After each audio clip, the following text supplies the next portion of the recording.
తులారాశివారికి ఈ సంక్రాంతి ఒక మహా అద్భుతమైన టర్నింగ్ పాయింట్ కాబోతోంది. జనవరి 15న సూర్యుడు మకర రాశిలోకి ప్రవేశించినప్పట్నుండి మీ జాతకంలో రాజయోగం మొదలవుతుంది. ముఖ్యంగా జనవరి 18 నుండి జనవరి 28 మధ్యకాలంలో మీ కెరీర్లో ఊహించని మార్పులు చోటుచేసుకుంటాయి.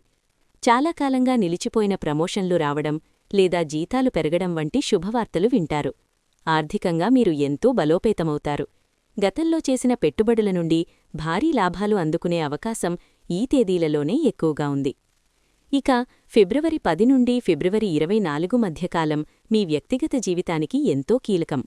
ఈ సమయంలో మీరు కొత్త ఆస్తులు లేదా వాహనం కొనుగోలు చేసే అవకాశం ఉంది. కోర్టు వివాదాలు మీకు అనుకూలంగా పరిష్కారమవుతాయి. ముఖ్యంగా కుటుంబంలో ఉన్న మనస్పర్ధలు తొలగిపోయి ప్రశాంతత లభిస్తుంది. తులారాశివారు ఈ అదృష్టాన్ని సంపూర్ణంగా పొందాలంటే శుక్రవారం నాడు లక్ష్మీదేవిని ఆరాధించడం శ్రేయస్కరం. ఈ సమాచారం మీకు నచ్చితే వెంటనే వీడియోని లైక్ చేసి కమెంట్ బాక్స్లో ఓం మహాలక్ష్మియై నమః అని టైప్ చేయండి. మరిన్ని జ్యోతిష్య విశేషాల కోసం మన ఛానల్ని ఇప్పుడే సబ్స్క్రైబ్ చేసుకోండి.